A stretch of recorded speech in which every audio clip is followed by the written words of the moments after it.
Yeah, man, it's a that's why I tried to get it over. I mean, how stunned I was when I heard the news. And, hey, baby. Hey, baby.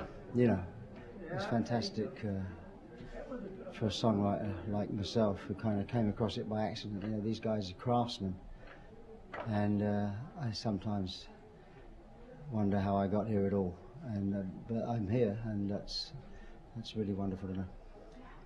Johnny Mercer, it doesn't get any bigger a name on a No, award. you know, within a couple of weeks of knowing that I was getting this, there was that Clint Eastwood documentary on BBC television, and I happened to notice it, so I recorded it, and I just didn't know as much as I found out about him. You know, I didn't realise he was actually a fantastic singer as well as lyricist, and he had a wonderful career, and you know, it just makes the award more special. I mean, it's just it's a nod from your peers, and I mean, that's all a songwriter wants, is just for people to like his work. So.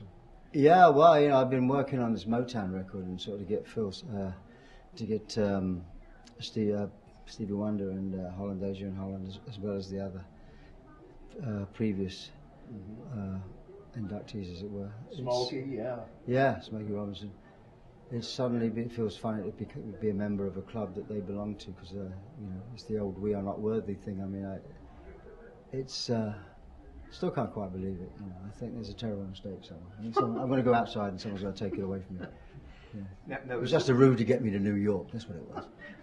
It would be the second time this year for a Hall of Fame. Yeah. You were in the Rock and Roll Hall of Fame earlier in the year. Yeah, and so I hope it's not my doctor going around saying, "This should be the year. I'd get it in quick, boys," because I hope he doesn't know someone I know. You know, when you start getting those things, you want to start looking behind you. You know.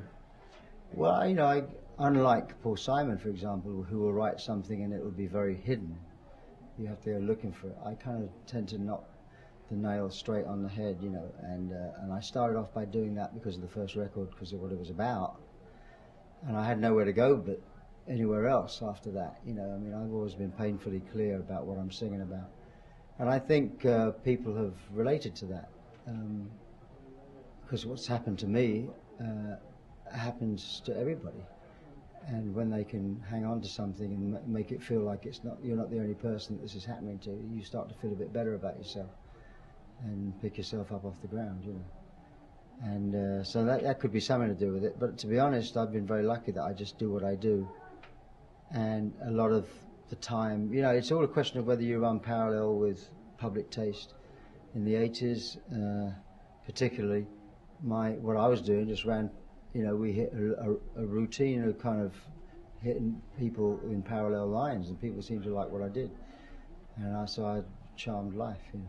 You mentioned you're working on a Motown Yeah. record. Now, are you also writing songs in addition?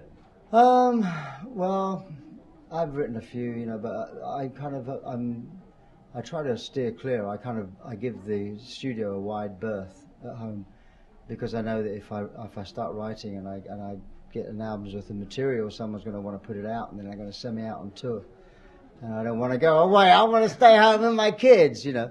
That's really the truth of the matter. I've written some songs since you know, since the last record, but I've had such a great time covering the R&B stuff from the 60s that's really where I live, and it's an album I've been wanting to do all my life, so I finally got to do that. I don't know what's going to happen next, you know. I haven't even got a record deal, actually. It's terrible, isn't it? It's terrible to say it. No, I think this is my last record for Warner's, unless they want me back. I don't know. Well, my guess is someone will if they. Somebody will. My mum wants me.